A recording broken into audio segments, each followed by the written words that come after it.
Gooseneck sign lights, particularly those illuminating a painted wall surface, present a specific question regarding disconnect requirements under Article 600 of the National Electrical Code.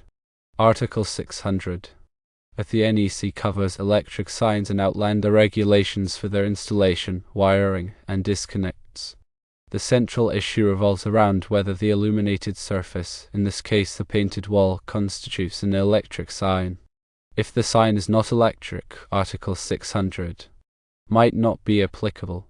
The determination of whether a disconnect is required often hinges on the definition of an electric sign.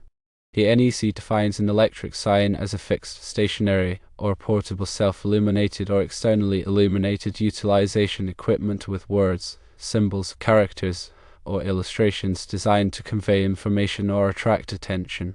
If the gooseneck lights are simply illuminating a non-electrical sign, such as a painted wall, and are connected to a general-purpose branch circuit, the requirements of Article 600 might not fully apply.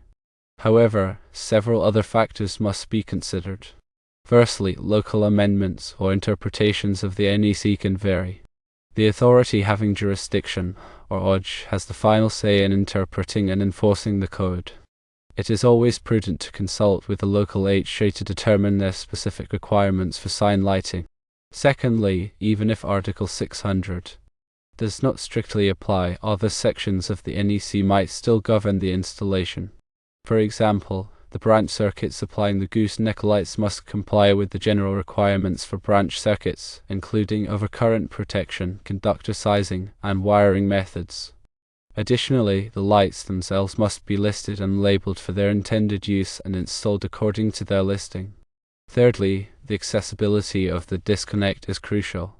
If the gooseneck lights are difficult to access for maintenance or repair, a local disconnect might be required for safety, even if not explicitly mandated by Article 600. This disconnect allows technicians to safely de-energize the lights before working on them, reducing the risk of electrical shock. Consider the mounting height of the lights. If they are mounted high above the ground, accessing them for maintenance becomes more challenging. In such cases, a readily accessible disconnect can significantly improve safety and convenience. The type of occupancy also plays a role. In commercial or industrial settings, where maintenance is more frequent and performed by qualified personnel, the need for a disconnect might be more pronounced. In residential settings, where maintenance is less frequent and potentially performed by homeowners, the requirements might be less stringent. However, safety should always be the paramount concern. Evaluate the wiring method used for the gooseneck lights. If the wiring is exposed or subject to physical damage, additional protection measures might be necessary, such as installing the wiring in conduit or using a more robust cable type. Consider the environmental conditions. If the lights are exposed to moisture, corrosive substances, or extreme temperatures, the wiring and fixtures must be rated for those conditions. This ensures the longevity and safety of the installation. The presence of other electrical equipment in the vicinity can also influence the need for a disconnect. If the gooseneck lights are located near other electrical equipment, such as transformers or panel boards, a disconnect might be required to facilitate safe maintenance of the entire system. Review the product listing for the gooseneck lights. The listing might specify certain installation requirements, including the need for a disconnect. Adhering to the product listing is essential for ensuring the safety and compliance of the installation. Consider the potential for future modifications or additions. If there is a likelihood that the sign lighting will be expanded or modified in the future, installing a disconnect now can simplify those changes and ensure that the system remains compliant with the NEC. The size of the branch circuit supplying the gooseneck lights is also a factor. If the circuit is relatively large, a disconnect might be required to provide a safe means of de-energizing the entire circuit for maintenance or repairs. Evaluate the potential for energy savings. Installing a disconnect allows the lights to be easily turned off when they are not needed, reducing energy consumption and saving money. Consider the aesthetic impact of the disconnect. While functionality and safety are paramount, the appearance of the disconnect should also be taken into account. Choose a disconnect that is aesthetically pleasing and blends in with the surrounding environment. The ease of operation of the disconnect is important. It should be easy to turn on and off, even in inclement weather or with gloves on.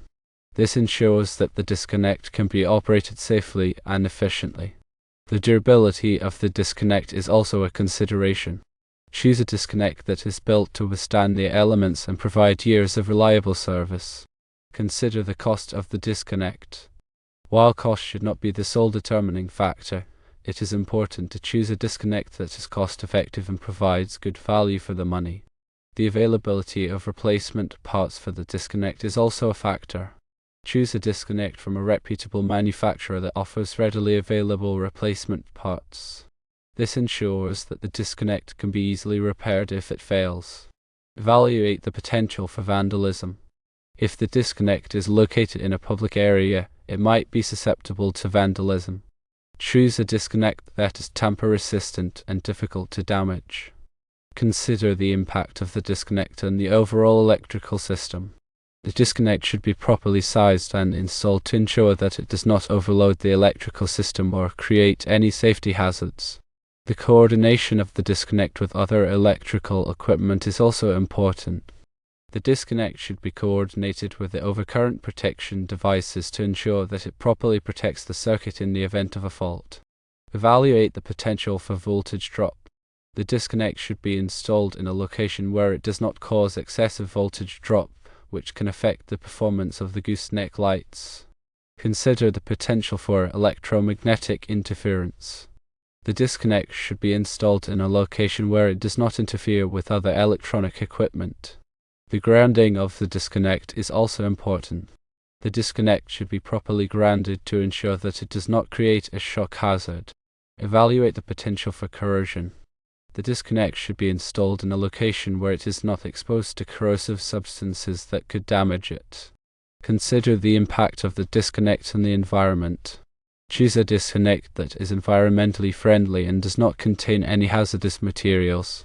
The recyclability of the disconnect is also a factor. Choose a disconnect that can be easily recycled at the end of its life. Evaluate the potential for noise. The disconnect should be installed in a location where it does not generate excessive noise. Consider the impact of the disconnect on the appearance of the building. Choose a disconnect that is aesthetically pleasing and blends in with the surrounding architecture. The accessibility of the disconnect for inspection is also important. The disconnect should be installed in a location where it can be easily inspected by electrical inspectors. Evaluate the potential for water damage. The disconnect should be installed in a location where it is not exposed to water damage. Consider the impact of the disconnect on the safety of the building occupants. Choose a disconnect that is safe to operate and does not pose any hazards to the building occupants. In summary, while Article 600 might not strictly mandate a disconnect for Goose-Neck lights illuminating a non-electrical sign, factors like local codes, accessibility, safety, and maintenance considerations should be carefully evaluated. Consulting with the local AHJ is always recommended to ensure compliance and safety.